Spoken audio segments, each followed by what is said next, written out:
මිනිමරන්න පුළුවන්ද? මිනිමරන්න සාධාරණීකරණය කරන්න පුළුවන්. මම හිතන්නේ සම්පූර්ණයෙන් බෑ ඒක. මිනිමරන්න බෑ. ගබ්සා කරන්න පුළුවන් එතකොට. බඩේ ඉන්න දරුවෙක් නැක්සන ඒක මිනිමැරුමක් නෙමෙයි එතකොට. එතකොට අද දවසේ මාතෘකාව ගබ්සා කිරීම. ගබ්සා මොකක්ද මේ ගබ්සාව කියන්නේ? මට හිතෙන විදිහට ගබ්සාව කියන්නේ කෙනෙක්ගේ සතුට, කෙනෙක්ගේ ජීවත් වීම උදෙසා තව කෙනෙක්ව මරනවා. මේක ඇවිල්ලා පාල කකිල කියන කෙනා තමයි කියලා දෙන්නේ. දැන් අපි ගත්තොත් එහෙම අද ලෝකයේ අද සමාජය ගත්තොත් එහෙම ලෝකයේ අවුරුද්දකට සාමාන්‍ය මිලියන 73ක් වගේ අබෝෂන්ස් වෙනවා කියලා. ඒ කියන්නේ වාර්තා වෙච්ච අබෝෂන්ස්. එහෙම නැත්නම් වාර්තාගත වෙච්ච ගබ්සා කිරීම අවුරුද්දකට මිලියන 73ක් වෙනවා.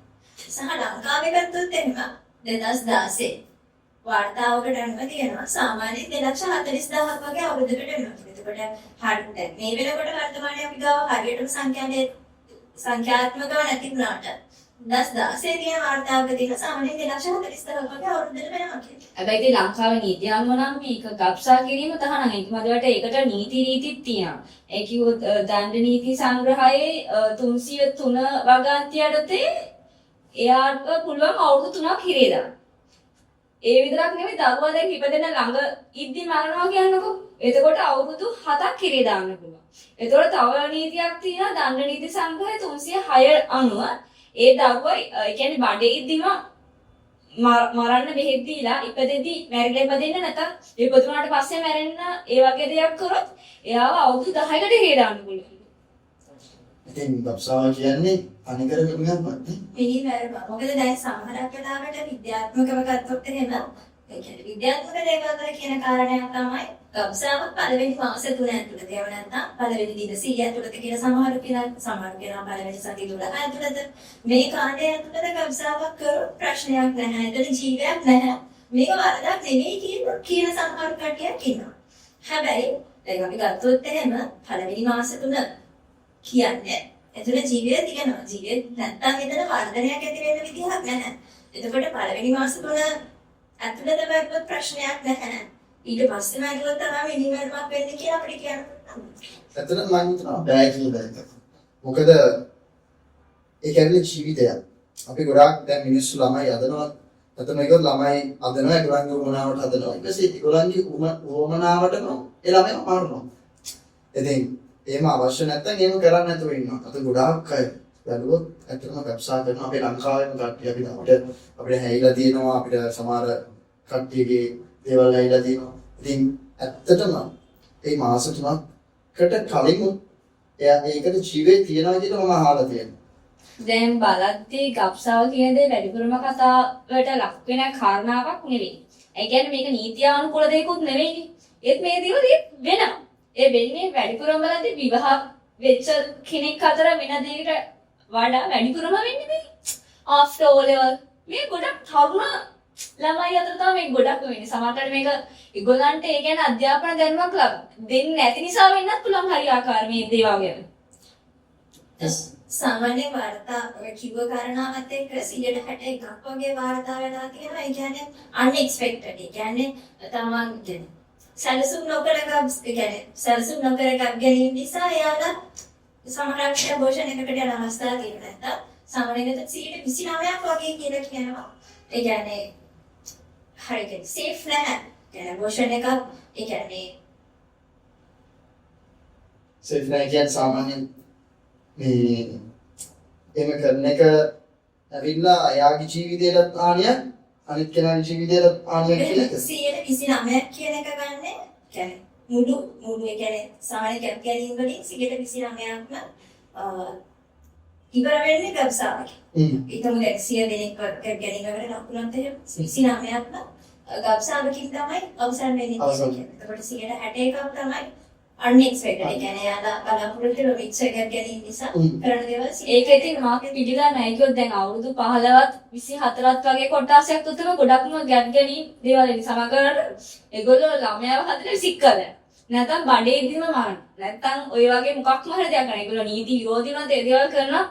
සමහරක් වෙලාවට විවාහ ජීවිතයකට ගිහිලා නැහැ. නැත්නම් ඇගේ සම්බන්ධතාවයක් නිසා. නැත්තම් වෙන කෙනෙක්ව කසාද වඳින්න ඕනේ නැත්තම් කසාද බැඳගෙන රට එයා දන්නේ මම වැරදි සම්බන්ධතාවයකට කියලා ඒ වගේ. ඉතින් මේක ඇවිල්ලා ඇත්තටම වැරදි බයිබල් අනුකූලව නතොත් මේක වැරදි. ඇත්තටම මේ ගබ්සාව කියන්නේ මම දකින විදිහට තවත් කෙනෙකුගේ අනන්‍යතාවය මැරීම කියන දෙයක්. මොකද ඒක ගබ්සාව කියන්නේ යම් ජීවයක්. ඒ කියන්නේ යාට ජීවනයක් තියෙනවා. ඒ ජීවනේ නැත්නම් මේ මිනිස්සෙක් නෑ. ඒක ඇවිල්ලා මනුෂ්‍ය එතකොට එයාව මරනවා කියන්නේ එයා සමහර විට ඒ මිනිස්සයා ඉපදිනා ඒ දරුවා ඉපදිනා ඒ දරුවා විශේෂ කාර්යයක් පුද්ගලෙක් වෙන්න පුළුවන් අපි දන්නේ නැහැ එයාගේ එයාට යම්කිසි දෙයක් ඇති ඉතින් ඒක ඇවිල්ලා මිනිස්සෙක්ගේ අනන්‍යතාවයක් සම්පූර්ණයෙන් මරනවා සමානයි අනන්‍යතාවයක් මරනවා කියන්නේ ඒක හරි දරුණු දෙයක් දැන් එහෙම කෙනෙකුට ප්‍රශ්නයක් එනවා. දැන් අවුරුදු 18කට අඩු කෙනෙක් ගත්තී අපි ගන්න ඒ කාන්තාවක් විදියට නෙමෙයි ළමෙක් විදියට. ඒ වැඩි විදියට වතුරාට පස්සේ ළමයාගේ ගර්භාෂය හැදෙනවා දරුවෙක් හැදෙන්න පුළුවන් මට්ටමකට. එතකොට ඒ කියන්නේ අවුරුදු 12 13 අතර තමයි ගෑනු ළමෙක් වැඩියකටපත් වෙන්නේ. එතකොට එතන ඉඳන් එයාගේ කල්ය සූදානම් වෙනවා ගර්භාෂය කල්යක් ඇති වෙන පිණිස. එතකොට දැන් ඒ වගේ කාලය තුල මේ දරුවා හරි අවබෝධයක් නැති හින්දා නැත්නම් දූෂණයකට ලක් වුණොත් හරි නැත්නම් ඇබියුස්ඩ් වුණොත් හරි එතකොට ඒක කාගේ වරදද? එතකොට ඒ ළමයාගේ බඩට දරුවෙක් ආවම ඒ ළමයා පරිදි දරුවා හදන්න මට ඔහොම ප්‍රශ්නයක් එනවා. ඒ ළමයාට ඇබෝෂන් කරන්නේ නැතුව ඒවා ගිහිලා ඉන්න පුළුවන් මධ්‍යස්ථාන තියනා නේද? ඒ ළමයා වෙතන බිහි කරලා එතන දින ඒක ඉතින් ඒ ළමයාට ලැජ්ජාවක් නැද්ද? සමාජයට මුහුණ දෙන්නේ කොහොමද? මම අහලා තියෙන විදිහට අවුරුදු කතන්දරයක තියෙනවා සත්‍යයක. අවුරුදු 14ක 13ක ළමයි. හරි මම මට මතක විදිහට අවුරුදු 13ක ළමයි. ඒ ළමයා දූෂණය වෙනවා. ඒ ළමයාගේ ළමෙක්ම් වෙන්නේ. ડોක්ටර් කියනවා මේ බඩේ ඉන්න ළමයාව අපි ගබ්සා කරේ නැත්නම් එයාව අපි අයින් කරේ නැත්නම් ඉපදෙනකොට මේ ළමයි දෙන්නම මේ අවුරුදු 13 ළමයන් මැරෙනවා කුස තුල ඉන්න ළමයාත් මැරෙනවා එතකොට මේ වගේ තැනක අපි මොකක්ද කරන්නේ සමහර විට ගබ්සා කරන්න වෙනවා සිද්ධ වෙනවා මොකද අර ළමයිගේ ජීවිතේ බේරගන්න නැත්නම් ජීවිත දෙකම නැති වෙනවා මේ වගේ තැනකට එනකොට හරි අමාරු දෙයක් complicated product ඇති එකක් තියෙනවා ඔය වගේ සෞඛ්‍ය හේතුවක් දැන් ලංකාවේ නීතිය අනුව ගත්තත් ලංකාවේ නීතියට අවසර දෙන්නේ ඒ වගේ මොන හරි සෞඛ්‍ය හේතුවක් මත ගබ්සා කිරීමකට ලංකාවේ අවසර තියෙනවා. එතකොට සමහර වෙලාවට ගබ්සා කිරීමේ ඒ වගේ සාධාරණීකරණය කරන්න පුළුවන් හේතුවක් නිසා කරනවා වෙන්න පුළුවන්. ගොඩක් වෙලාවට බහුතරයක් විදිහට ගත්තොත් එහෙම එක්කෝ මේක අපේ ප්ලෑන්ස් ගොඩක් අය සමහරු ගබ්සා කිරීම කරනවා විවාහ වෙලා. ඔව් එයාලට දරුවෝ ලැබෙන්නේ නැකොළු. මේ දරුවා අපේ ප්ලෑන් එකේ දරුවෙක් නෙවෙයි. අපිට තව කරන්න ෆියුචර් ප්ලෑන්ස් තියෙනවා. අපිට තව කරන්න ජීවිතේ දේවල් තියෙනවා කියලා සමහරවිට ඇබෝෂන් කරනවා. එහෙම නැත්නම් තවත් වෙලාවට ඇබෝෂන් කරනවා. අර කිව්වා වගේ විවාහ වෙන්නේ නැතිව එයාලට ළමයි හම්බ වෙන්නේ ඉන්නවා. එතකොට මොකද කරන්නේ? විවාහ වෙලා නැහැ. සමාජයේ ප්‍රශ්න එන්න පුළුවන්. සහ සමහර වෙලාවට ඒ දෙන්නා විවාහ වෙන්න කැමතිත් නැහැ. එක්කෝ පිළිකණකම් කියලා ඒකාන්තව විවාහ කරගන්න. ඒ වගේ වුණාම එයාට තියෙන ඔප්ෂන් එක ළමයාව ගබ්සා කිරීම කරනවා. ඔව් ඒක මොකද සමාජයේ කරන දේවල් තියෙනවා. එතකොට අර ඒ කිව්ව කාරණාව කියන්නේ ගබ්සා කිරීම කියන එක එතකොට අපිට පැති කීපයක්. එක්කෝ අර වගේ සෞඛ්‍ය හේතුන් මත වෙන්නත් පුළුවන්.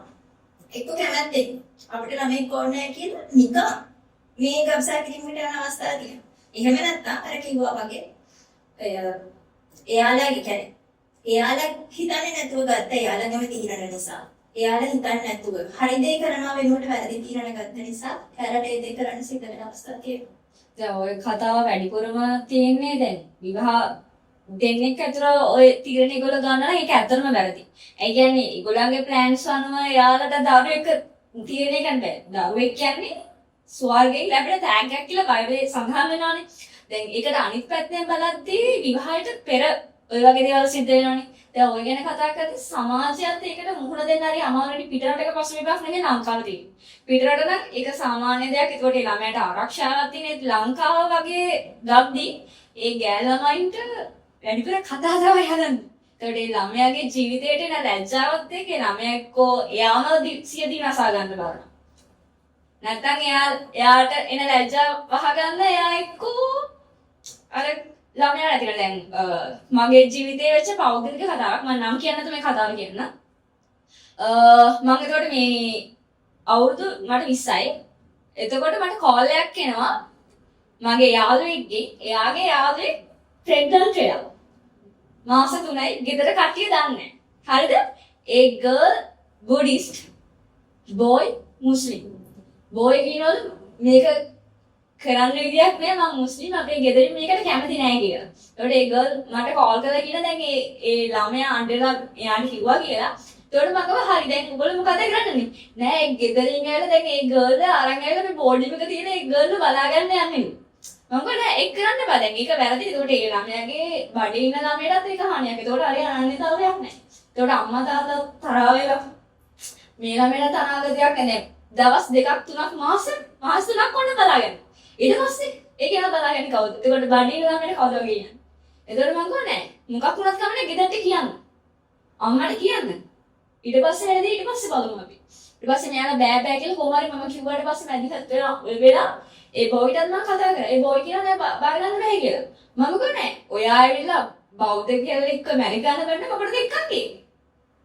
ඔය ප්‍රශ්නේ විතරයි මම ගාව මම කෙලින්ම ඔයගොල්ලන් ගෙදරට ඇවිල්ලා කතා කරනවා. ඒ බෝයිගේ ගෙදරට මම කෙලින්ම ඇවිල්ලා කතා කරනවා. ඒකෝට එයා ඊට පස්සේ ඒ ගර්ල් අම්මට ඊට පස්සේ අම්මා ළමයට ගැහුවා. ඒ දෙනා එකතු කරා.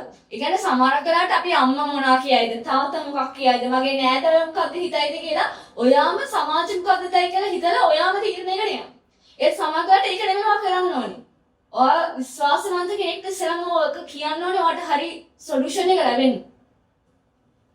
මේ වගේ සමහර වෙලාවට අපේ තීරණ ගන්නවට වඩා තව කෙනෙක්ගේ උපදෙස් ඒක හරි කෙනෙක්ගේ උපදෙස් වෙන්නේ. හරි උපදෙස් හරි මඟ පෙන්වීම යනදී ඒ දේවල් මම හිතන්නේ ලොකු ප්‍රශ්නයක් අබෝෂන් එකකට අනිවාර්යයෙන්ම යන්නේ නැතුව විසඳ ගන්න පුළුවන් ගොඩක් අවස්ථා සහ පැති තියෙනවා. හරි උපදේශනය හරි මඟ පෙන්වීම කාට හරි ලැබෙනවා නම් අනිවාර්යයෙන්ම ඒක කරගන්න පුළුවන්. ඒ කියන්නේ හරි අවබෝධයක් නැතේ ඉක්මනට ගත්ත ගමන් කියන්නේ මොකද? මේක නැති කරමු. නැත්තම් ගෙදරින් එන්න. අම්මා. එතකොට මොකක්ද වෙන්නේ ළමයි කනාගතේට? ඒක හැම අවුල්. ඔව් රයිට්. හැබැයි මේක බලාගෙන ඉන්න කිතුණු අපිට කරන්න පුළුවන්. නැත්තම් ක්‍රිස්තියානි කට්ටියට කරන්න පුළුවන් මේක අපසරයි. දැන් ක්‍රිස්තියානි කියලා එකක් නැහැ. ඒක මේකයි. දැන් අර කිව්වා කලින් මම කිව්වා වගේ කියලා පළවෙනි මාස තුනේ ප්‍රශ්නයක් නැහැ. මේක පළවෙනි මාස තුන ඇතුළත කරන්න ජීවිතයක් නැහැ කියලා. හැබැයි බයිබල් අනුකූලව ගත්තොත් එහෙම කියනවා මෞකසේ සාධාරණ ප්‍රධාන දෙවියන්වහන්සේ හදනවා. ඒ කියන්නේ එතන ජීවිතයක් තියෙනවා. ඒ ජීවිතයට සැලසුමක්, ඒ ජීවිතයට අරමුණක්. කියන්නේ මෞකසට එනකොට ඒ ජීවිතය තව ඒ ජීවිත කාලය තුළ මොනවද කරන්න කියලා සැලසුමක් දෙවියන්වහන්සේ හදලා තියෙනවා කියලා බයිබලයේ කියනවා. ඔව් ගර්භේ හට ගන්නත් කර මම බෝ තෝරාගත්තා කියලා කියනවා. එතකොට එතන ජීවිතයක් තියෙනවා කියලා බයිබලෙම සඳහන් වෙනවා. එතකොට ඒ තියෙන ජීවිතයක් නැති කරන්න බෑ. ඒ අතරේ මටත් බයිබල් වර්ඩ් එකක් තියෙනවා මේ දෙක රාජවලිය 10 පළවෙනි පදේ කියන නමුත් දරුවන් නිසා පියවරුන් නිසා දරුවවත් මරණ නොලබවත්වා. දැන් පැහැදිලිව කියනවානේ ළමෙක් ඉපදී ඉන්නවා කියලා එයා විවාහ වෙලා නැහැ කියලා බාර ගන්න බෑ කියලා තාත්තා බාරගත්තේ නැහැ කියලා ළමයවත් මරන්න බෑ. ඒක පැහැදිලිව කියනවා. ගොඩක් අය මේක නිවීමක් විදිහට ඇත්තටම ගොඩක් අය දකින්නේ නැහැ මේක. ගොඩක් අය හිතන්නේ අබෝෂන් එකක් කරන්නේ නැත්නම් ඒක හරි සරල විදියට ගන්නෙ. මොනවා හරි නිකන් දෙයක් නැති කර ගන්නවා වගේ දෙයක් නැති වෙනවා වගේ තමයි යන්නේ. ඒක නිකන් හරි ද්‍රව්‍යමය දෙයක් වගේ තමයි හිතන්නේ. මෙතන ජීවයක් තියෙනවා සහ මේක මරණය වෙන්නේ කොහොමද? මේ දේවල් මිනිස්සුන්ට හරි අවබෝධයක් නැහැ. අපි මිනිස්සු අර සාමාන්‍ය මිනිස්සෙක් විදියට ඒක ඇත්තම ජීවිතයක් විදියට ඒ මිනිස්සු බලන්නේ නැති නිසා තමයි ගොඩක් අය ගබ්සාව කරන්නේ. මේක අර මිනිස්සු සරලව ගන්න. ඒක ලේසියට ගන්නවා. හැබැයි මේක තුල තිබෙනා වූ ගැඹුරුතාවය, මේක තුල තිබෙනා වූ ඒ අර බරපතලකම ඇත්තටම සමහර අර ගබ්සා කරන මිනිස්සුන්ට දන්නේ නැතුව ඇති, තේරෙන්නේ නැතුව ඇති. හැබැයි ගබ්සා කරන ડોක්ටර්ස්ලා ඉන්න ඒගොල්ලෝ තේරුම් ගන්න ඕනේ මුලින්ම. ඒ දේ අපි මේක කරනවද නැද්ද කියලා. සමහර අය සල්ලි වලට ડોක්ටර්ස්ලා නෙගෙන. ඒ කියන්නේ හැම ડોක්ටර් කෙනෙකුම නෙමෙයි. ડોක්ටර්ස්ලා කියන්නේ ඒගොල්ලෝ ඇවිල්ලා අපේ දේවවරු වගේ දේව දූතයෝ වගේ. ඉතින් ඒගොල්ලෝ මහර යාපත් මිනිස්සු. හැබැයි යම් කිසි කොටාසක් මේ පැහැදිලිව කියන්නේ යම් කිසි කොටාසක් නැත්නම් මේක වැරදිද යම් සමහර වෙලාවට ડોක්ටර්ස්ලා කියලා කියා ගන්න හැබැයි ડોක්ටර්ස්ලා නෙමෙයි නෙවෙයි. ඉලීගල් මේ වගේ දේවල් කරන මිනිස්සු ඉන්නවා. එතකොට ඒ මිනිස්සුන්ටවත් මේක කිසි බරපතල කමක් නැහැ. මේක ජීවිතයක්. හැබැයි බරපතල කමක් මිනිස්සුන්ට තේරෙන්නේ අර මේ මිනිස්සයා ඉපදුනාට පස්සේ. ඔය ඒ දරුවා ඉපදුනාට පස්සේ නැත්නම් යම් කිසි මිනිස්සෙක් මැරුණොත් ඒකේ බරපතල කම තේරෙනවා. හැබැයි කිසිම විටක කුස තුල ඉන්නා වූ ඒ පුංචි දරුවා වූ ඒ පොඩි දරුවෙක් ඒක සරලව හිතනවා කියන්නේ ඒක හරිම කනගාටු වෙන්න ඕනේ කාරණාවක්. සහ මේක නිකම් මිනිමෑරුමක් නෙමෙයි. ඒ කියන්නේ මේක හරිම සාහසික මිනිමෑරුමක්. සමහරක් වෙලාවට YouTube එකේ ඇනිමේටඩ් වීඩියෝස් එහෙම දේවලුත් තියෙනවා. ඒ කියන්නේ දැන් ඔය පළවෙනි සති 12 ඇතුළත මේ මිනිමෑරුම, ඒ කියන්නේ මිනිමෑරුම කියන්නේ ගබ්සා කිරීම කරනවා නම් හරි පුංචි සරල දේවල් වලින් එක එක කට්ටිය කරන ගබ්සා කිරීම තියෙනවා. එක්ක මේවා ඉන්ජෙක්ෂන් මේවා ඒ දේවල් වලින් හරි සරල විදියට කරනවා. හැබැයි ඒ කාලේ යන්න ඒ කියන්නේ සති 24 වෙන්න පුළුවන් සති 18 15 මේ වගේ කාලේ යන්න ඒ විනාශ කරන විදි ගත්තොත් එම හරිම සහජිකයි. ඒ කියන්නේ දැන් අපි හිතමු අපි සාමාන්‍ය මිනිහෙක් විදිහට ඔයා කැමති නැහැනේ ඔයාගේ මේ ඇඟිලි අත කැලි වල කඩනවා යනකොට ඔය කැමති නැහැ.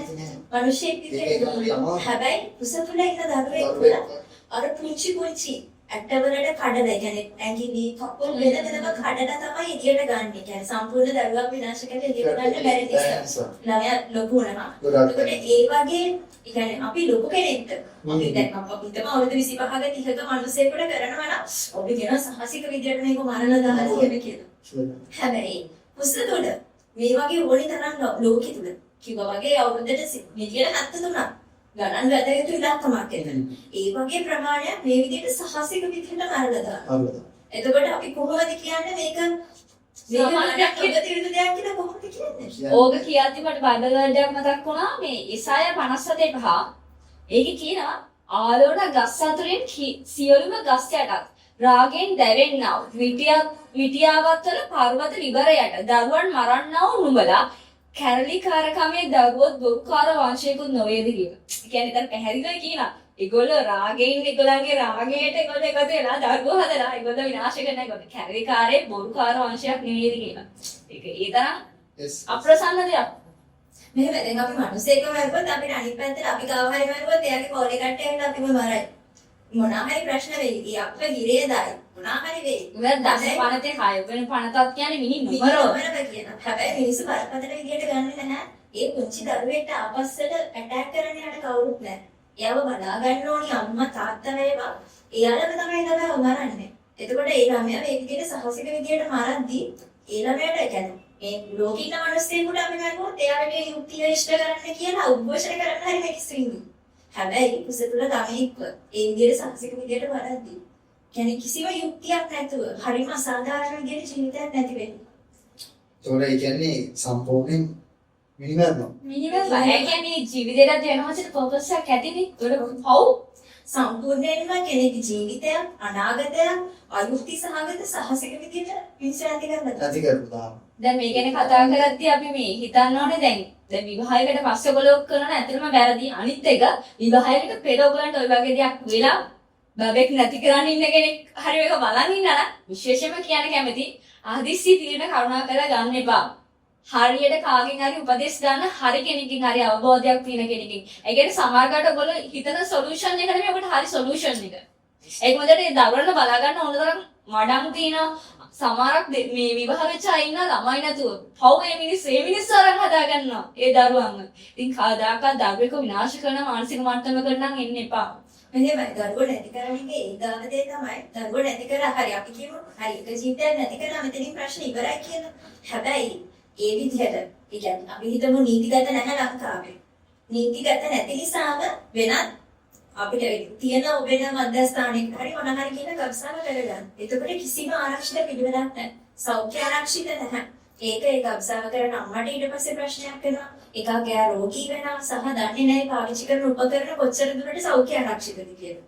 ඒ දේවල් නිසා ප්‍රශ්න වෙන්න පුළුවන්. සහ දරුවෙක් නැති කරාට පස්සේ මෙන්ටලිටි එක එයාගේ මානසික මට්ටම කොයි වගේද කියලා කියන්නේ අර දරුවෙක් නියමිත කාලයට කුසුඳ කරාට පස්සේ මානසික මට්ටම ක්‍රමක්‍රමයෙන් හැඩගැස්සෙනවා. හැබැයි මේ වගේ මිනිමරුවක් කරාට පස්සේ මේ වගේ ගබ්සා කිරීමක් කරාට පස්සේ ඒ අම්මගේ මෙන්ටලිටි එක එයා කොයි විදිහටද මානසික මට්ටමක් තියෙන්නේ. ඒ හැමදේම ඊට පස්සේ ලොකු ප්‍රශ්න එනවා. මේ වගේ දෙයක් වල සමහරකට කාලයක් ගිහලා එන රෝගාතුර වෙන්න පුළුවන්.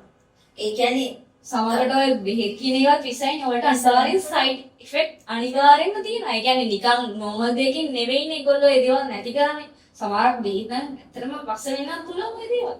පිළිකා බවට උනත් පත් වෙන්න පුළුවන් මේ දේවල් ඒගොල්ලන්ගේ ජීවිතවලට. ප්‍රතිවිපාක තමයි ඒවල දැන් කියන්නේ. ඒ මම චූටි ප්‍රශ්නයක් තියෙනවා. ඔයගොල්ලෝ පොඩ්ඩක් කියන්න. හරි. ඒතකොට මේක බලාගෙන ඉන්න කට්ටියත් මතාන්තිර තියෙනවා නම් අපේ කමෙන්ට් එකේ දාන්න. මගේ ප්‍රශ්න තමයි දැන් ડોක්ටර්ස්ලා කියන සමහර තැන්වල මේ ළමයා ඉක්තුන ඔයගලන්ටත් බරක් වෙයි ඒ ළමයා දුක් වෙදී කියලා මෙවැනි දේවල් තියෙනවා. ඒතකොට ඒ ડોක්ටර් කියනවා සමහරක් තැන්වල ડોක්ටර්ස්ලා කියනවා නැති කරන්න කියලා. එතකොට ඒ තැන්වල ගබ්සා කරන එක හොඳයිද නරකයිද? මේක මම ඉන්නේ ගබ්සා කිරීම කිසිසේත් නොකළ යුතුයි කියන ස්ථානයක. ඒකේ තියෙන සහසිකත්වය සහ බරපතලකමත් එක්ක මම ඉන්නේ. කියන්නේ මොන විදිහේ අවස්ථාවක් වුණත් ගබ්සාව නොකළ යුතුයි කියන ස්ථානයක තමයි මම පෞද්ගලිකව මගේ වශයෙන්. එතකොට ඔය ටෙරන්ස් කියපු කාරණාව ගත්තොත් එහෙම සෞඛ්‍ය ප්‍රශ්නයක් නිසා එහෙම කියන්න පුළුවන්. වෛද්‍යවරු කියන්න පුළුවන්. එතනදී මට දැනෙන සහ මගේ යෝජනාව තමයි යේසුස් වහන්සේ කියන පුද්ගලයා. අපි කලින් කතා කරා බයිබල් අනුකූලව මේක වැරද්දක්. යේසුස් වහන්සේ කියන පුද්ගලයාට පුළුවන් ඒ කෙනාට දෙවියන් වහන්සේ යේසුස් වහන්සේට පුළුවන් ඔයාගේ ජීවිතේ මොන අවස්ථාවක මොන වාතාවරණයක තිබ්බත් ඒ ජීවිතයට විසඳුම දෙන්න සහ ඒ ජීවිතේ වාතාවරණය වෙනස් කරන්න. ඒක සමහර විට අපයෝජනයකට ලක්වීමක් නිසා ළමෙක් හම්බ වෙන්න පුළුවන්. එහෙම නැත්නම් මොනම කාරණාවක් නිසා එක්කෝ තමන් ගත්ත යම් වැරදි තීරණයක් වෙන්න පුළුවන්. හැබැයි මේ වෙලාවේ තමන් ඒ ගැන පසුට ඇවෙනවා. දැන් තමන්ට ළමෙක් ඉන්නවා. මෙතනදී මම පසුට ඇවෙනවා මගේ ජීවිතේ මට හරව ගන්න. මම කියන්නේ යේසුස් වහන්සේ දිහාවට හැරෙන්න. යේසුස් වහන්සේ දිහාවට හැරිලා ඒ විසඳුම හෙවොත් ඔය සෞඛ්‍ය පැත්තෙන් කියන කාරණාව හරි. හැබැයි ඒ හැම දෙයකටම ඉඳදී යේසුස් වහන්සේ කියන කෙනා දිහාවට හැරුණොත් ඒක වෙනස් කරන්න පුළුවන් කියන එක තමයි මගේ මතය. දැන් අපි පාපය ගැන කතා කරද්දී දැන් විවාහයට පෙර කියන දෙයක අනිවාර්යෙන් පාපයක් තියෙනවා. ඉතින් ගෑවිලා තියෙනවා. ඒ කියන්නේ විවාහයට පෙර ඒක වෙනවා කියන්නේම පාපයක්. අර මේ චුට්ටක් ඉන්න පොඩ්ඩක් මම මැදින් පාන්න මේ මට ප්‍රශ්නේ තමයි තව ප්‍රශ්නයක් ඒකත් එක්ක. එතකොට සමහර මිනිස්සු ඉන්නවා. මෙයා ඉපදුනත් මැරෙනවා. එතකොට ඉපදෙනවා. ඉපදිලා මේ දරුවා නැති වෙනවා. මේක වෙලක් තියෙනවා. ඔයගොල්ලෝ බලාගෙන ඉන්න කට්ටිය ඔයගලන්ටත් ඇයිලාදී ඔයගොල්ලෝ දැකලා තියෙනවා. මේක වෙලක් ඇති. හරිද? ડોක්ටර් කියනවා නෑ මේ දරුවා ඉවොම නැරෙනවා. ඉතින් මේ දරුවා ඉපදෙනවා. ඉපදිලා මේ දරුවා නැති වෙනවා. ඉපදෙන්න කලින් මට මේ තියෙන ප්‍රශ්න ටිකක් හරිද ඔයගොල්ලෝ ඒක බලලා කියන්නේ. ඉපදෙන්න කලින් ළමයාව නැති කරනකොට යම්කිසි වේදනාවක් තියෙයි. හරිද? සමහර කට්ටියට නම් වේදනාවකුත් නැහැ. ඒගොල්ලන්ට හරි ෆ්‍රී. ඒගොල්ලන්ට හරි සතුටුයි. හැබැයි සමහර මිනිස්සුන්ට දුකයි. ඉපදුනාට පස්සේ නැති වෙනකොට ඒක තවත් වේදනාවක් ඒගොල්ලන්ට. තවත් දුකක්. තවත් අමාරුයි දරා ගන්න.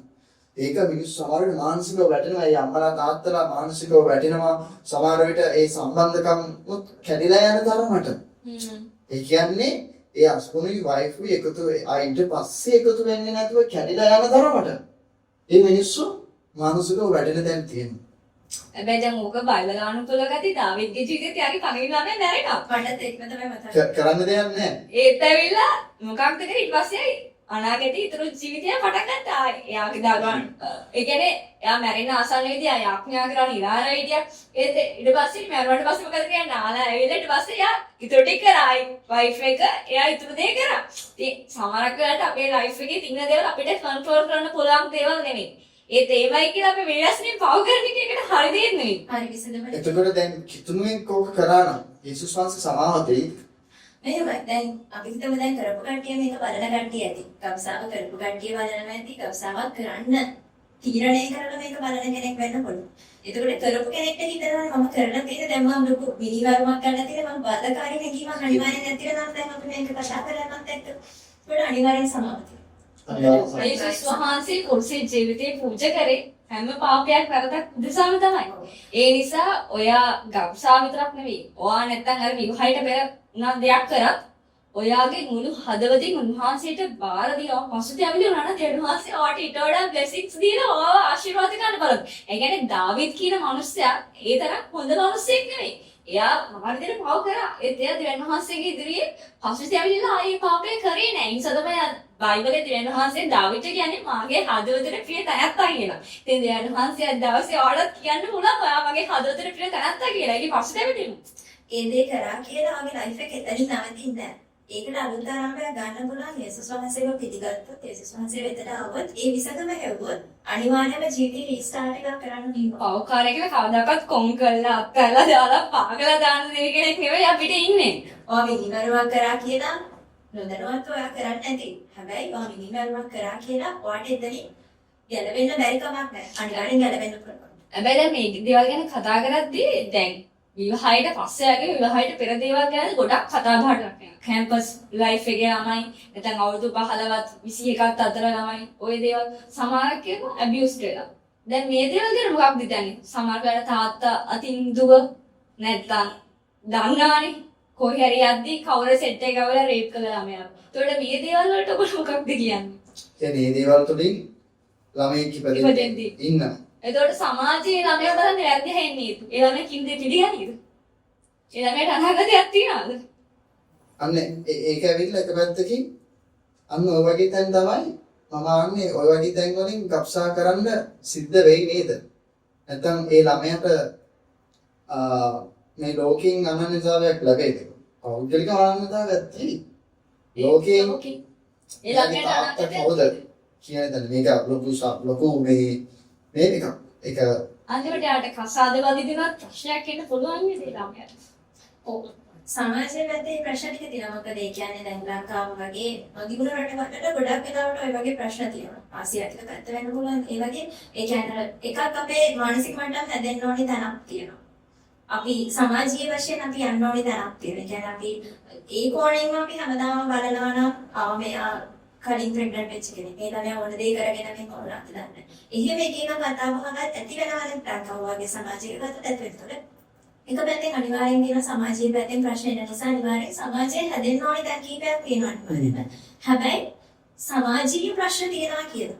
අපි ඒක පොඩි ළමෙක් ඒක ගැනීමක් කියන එක අමතක කරගන්න. සමාජයෙන් මට මොනවාරි ප්‍රශ්නයක් එන්න කරනවා කියලා මං ගිහිල්ලා කෙනෙක්ව මරන්නේ නැහැ. මගේ ඉන්න හොඳම යාළුවෙක් හෝ මං ගාව ළඟම ඉන්න කෙනෙක් හෝ මගේ අම්මා තාත්තා හෝ කාව හරි සමාජයේ ප්‍රශ්නයක් නිසා සමාජයේ ලැජ්ජාව නිසා මගේ තාත්තා නිසා සමාජයෙන් මට ලැජ්ජාවක් වෙනවා. මම මගේ තාත්තව මරන්න එක කරුවා. වැරදි. එතකොට අපි ඒ කෝණයෙන් බැලුවොත් ලොකු කෙනෙක් මරණ එක අපි හැමතිස්සම හරිම දරුණු විදිහට අපි දෙනවා වැරදි කියලා. හැබැයි ඒක අර කුසතුල ඉන්න ළමයෙකුට ගත්තාම අපි අර හැම පැත්තකින්ම අපි සාධාරණීකරණ ගන්න try කරනවා. සමාජයේ ප්‍රශ්න නිසා මේක කරාට කමක් නැහැ. අරක නිසා මේක කරාට කමක් නැහැ. හැබැයි අපි හිතන්න ඕනි කරනාව ඒක ලොකු කෙනෙක් වුණා. විචිතාවේ පුතේ සිද්ධ වෙන්නේ මේක. දැන් ඒක ඇත්ත ඉතින් විවාහ වෙලාවට පස්සේ දැන් සමහරවිට දවල් කුසතුලේදී ඒගොල්ලන්ගේ ප්ලෑන් එක නෙමෙයි කියලා මම ගන්නේ. ඒත් මට හිතෙන්නේ මේක මගේ මතයක්ම. මේක දිගුණු කාලෙක ඕනතරම් විද්‍යාවේ ක්‍රම හොයාගෙන තියෙනවානේ. ඉතින් මේගොල්ලන්ට මේවා පාවිච්චි කරන්න පුළුවන් ඒගොල්ලන්ගේ ප්ලෑන් එකේ ළමයා නැත්තම්.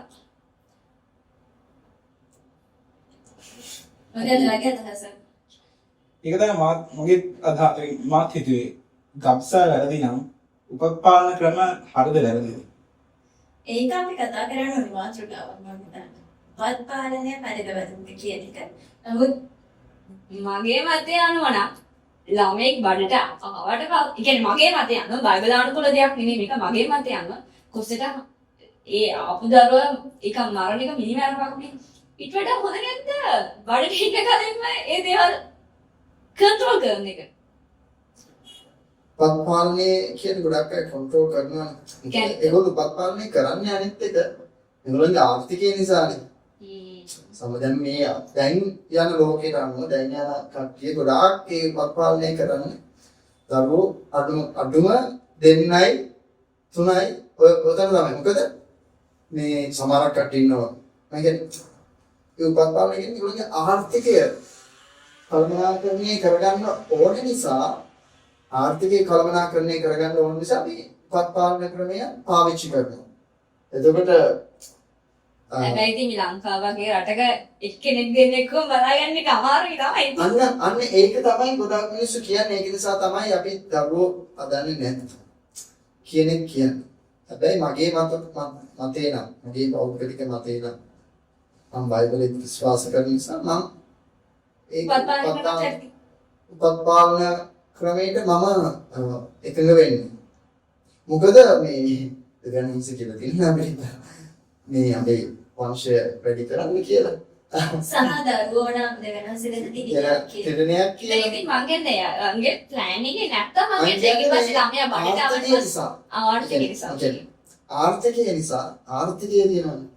ආර්ථිකය අපේ ජීවිත රටාව යම්කිසි රාමුවක් ඇතුළට කොටු කරනවා නම් ඒක වැඩක් නෑ ඇත්තටම.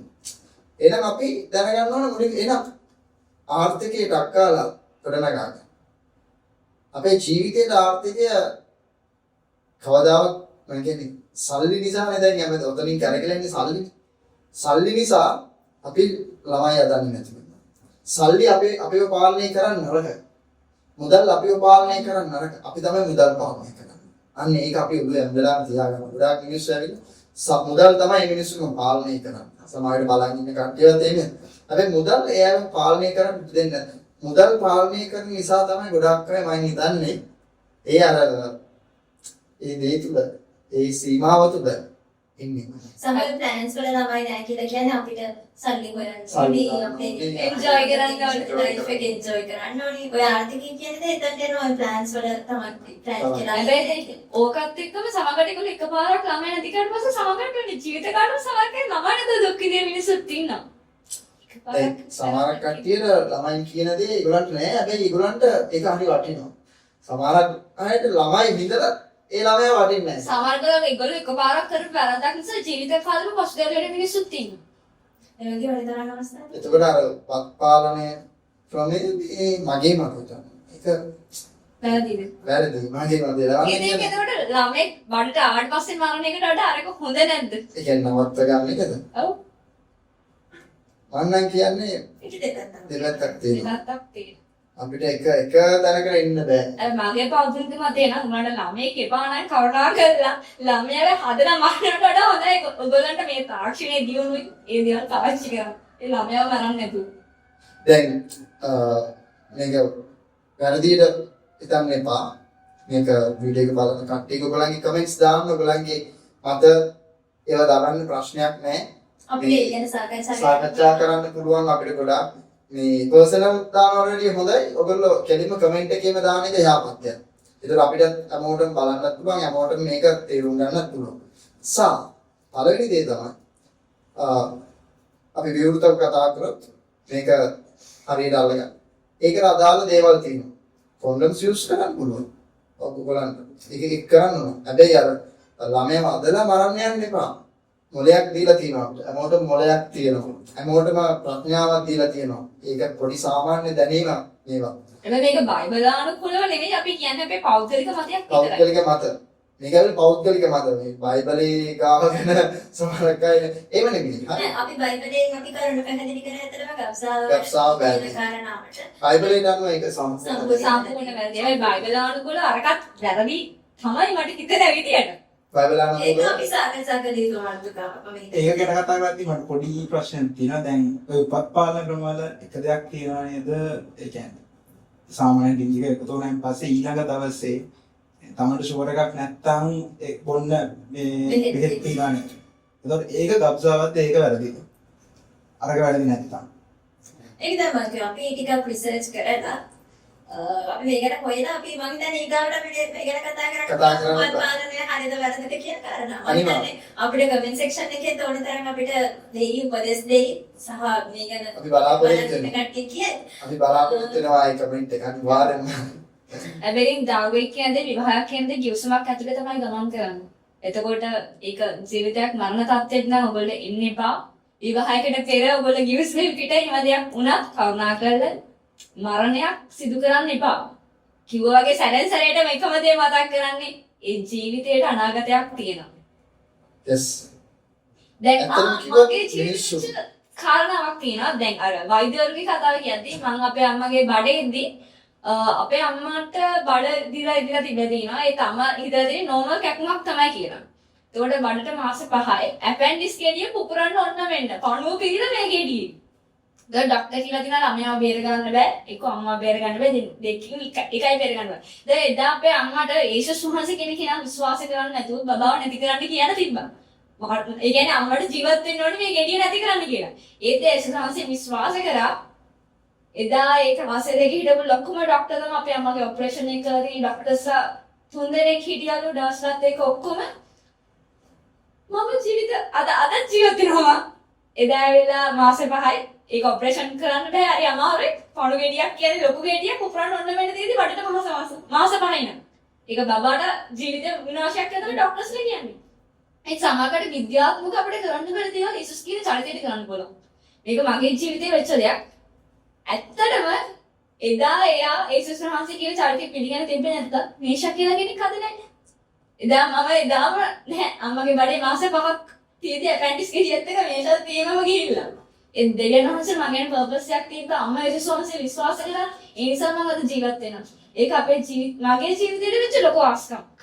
ඒ කියන්නේ එදා ඒ දේින්ද ඊට පස්සේ අපේ සීයාත් ඇවිල්ලා අපේ අම්මා බලලා ඔබලන්ට සෙල්ලම්ද මේ ජීවිතයක් එක්ක කියලා. ඒත් ඊට පස්සේ දෙකලා තමයි. ඇත්තනේ මේක යේසුස් කියන චරිතය මෙයා පිළිගත්තා. බලන්න මේ ළමයාද ජීවත් වෙනවා නේ කියන තත්ත්වයකට ආවා මතයකට. right මේ වගේ දේවල්. ඒ වගේම තමයි අර මොකද කතා කරන්නද ඒක පොඩ්ඩක් කාරණයක්. විවාහයට පෙර කතන්දර. විවාහයට පෙර එමෙ කියලා ගොඩක් කතන්දර තියෙනවා. තරුණය යනවා. යන්නේ නැතුව නෙමෙයි කියලා දුයියනද. හැබැයි එමෙ කියලා ළමයි මේ වුණාට පස්සේ ඒගොල්ලෝ බය වෙලා මිනිස්සු මොනවා කියයිද, ගෙදරින් මොනවා කියයිද, යාළුවෝ මොනවා කියයිද කියලා හිතලා ඒගොල්ලෝ පරිණම ගම්සම් කරනවා. තරුණ ගෙදරට කියන්නේ නැහැ, කාටවත් කියන්නේ. ඒ දෙන්න එකතු වෙලා ගිහිල්ලා ඒ දෙන්න තමුණින් ගම්සා කරනවා. මම කියන්නේ ඒව කරන්න එපා. එහෙම කරන්න එපා. සමාජයේ ඔගොල්ලෝ සමාජය කියන්නේ මිනිස්යා නිසා ඔයගලන්ගේ ජීවිතය ඔයගොල්ලෝ වැරද්දක් කරා ඕක කමක් නැහැ. ඒ වැරද්දට පිළියමක් විදියට අර දේ තෝරගන්න එපා. ඊට වැඩිය හොඳයි ඒක පිළිවෙලට ගෙනියන එක. සමහර ළමයි ඉන්නවා ඒගොල්ලෝ මානසිකව වැටලා ඒගොල්ලෝ ගැප්සා කරන එතනට වැටෙන්නේ නැතුව ඔයගොල්ලෝ හොඳයි ගෙදරට පිළිවෙලට කතා කරලා නැත්නම් විශ්වාසවන්ත කෙනෙක් කියලා පොඩි වෙඩින් එකක් කරේ අරගෙන ඊට පස්සේ ඒ දේ ටික කාලෙක කියන්න දැස්සේ ඒක සිද්ධ වෙයි.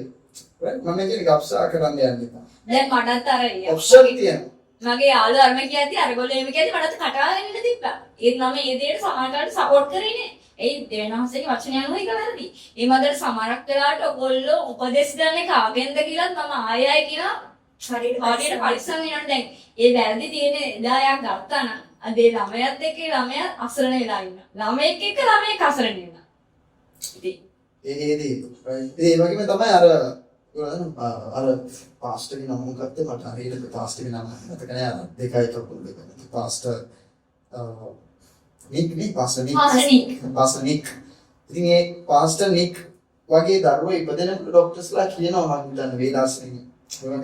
හැබැයි පාස්ටර් නික් බලන්න එයාගේ ජීවිතේ දෙවියන්වහන්සේ කියලා තියෙන පර්පස් එක. අද මුළු ලෝකයක් දන්නවා. මුළු ලෝකයක් එයාව අනුගමනය කරනවා. අන්තර මේ වගේ කෙනෙක් ඒ වගේ දරුවෙක් කියලා මුසේදීම මරුවා නම් අද මම ඒ වගේ දැන් ඒ වගේ කියලා කෙනෙක් නැහැ. කොච්චර අයට මේ මොටිවේට් කරනවද? බලපෑමක් විතරද මේ බලපෑමක් ඇති කරලා මොටිවේට් කරනගෙන දැන් හිතන්නකෝ අපිට මොන අඩුපාඩු දවස්පය කකුල් හොඳට තියෙන ඒත් අපිත් සමහර කලාවට මොටිවේට් වෙන්නේ මානසිකයන්ගෙන්. ඒ කියන්නේ අපි කොයිතරම් අපිට දේවල් හොඳට තිබ්බත් අපි නෙගටිව් මානසික මට්ටමකින් අපි ඉන්නේ. අපිට මේ දේ නෑ, මේ සල්ලි නෑ, අනේ මං කැතයිනේ. ඔය වගේ මානසිකත්වයෙන් ඒත් ඇවිල්ලා ඔයා කැත නෑ. ඔයා සුවිශේෂී කැදවීමක් ඔයාගේ ජීවිතවල තුළ වෙනස් තියලා තිනවා. මව් ගර්භයේ හට ගන්න බැල දෙවියන්වහන්සේ නම කියලා අඬ ගහලා තිනවා. ඉතින් අර දෙවියන්වහන්සේ කියනවා පාස්ටර් නික්ම කියනවා. එයාගේ ජීවිතේ එයා විශ්වාස කරනවා. අප්ලායි පදයක් තමයි සෑම දෙයක්ම උන්වහන්සේගේ මහිමය උදෙසා උන්වහන්සේ පාවිච්චි කරනවා. Amen. ඉතින් මේ මහිමය උදෙසා ඔයාගේ ජීවිතයත් ඔයාගේ ජීවිතයත් ගබ්සා කරන්න යන දරුවව දෙවියන් වහන්සේගේ මහිමය උදෙසා පාවිච්චි කරන්නේ අපි දන්නවා. සමහර විට ඔයා ගබ්සා කරන දරුවෝ ඔයාගේ ජීවිතයේ දෙන ඔයගලගේ පවුලටම මහා ලොකු ආශිර්වාදයක් වෙන්නේ. ඒ පවුලටම මහා ලොකු දෙයක් වෙන්නේ නැති. ඉතින් ගබ්සාව කියන දේ බයිබලානුකූලව මම ඉගෙනගත්ත විදියට සම්පූර්ණ වැරදි. නීති අනුකූලවත් වැරදි, බයිබල් අනුකූලවත් වැරදි. ඔව් මම හිතන්නේ අපි බලාගෙන ඉන්නට මේ වගේ ඕන තරම් තමන්ගේ අදහස් කියන්න විවෘත ආරාධනාවක් අපි කරනවා කමෙන්ට් සෙක්ෂන් එකේ ඔයාලගේ අදහස් දාන්න ගම අද අපි ගිහින් එන්න ඊගාවට තවත් මේ වගේ එපිසෝඩ් එකකින් හම්බ වෙනකම් ජෙස් ජෙස් පිටිට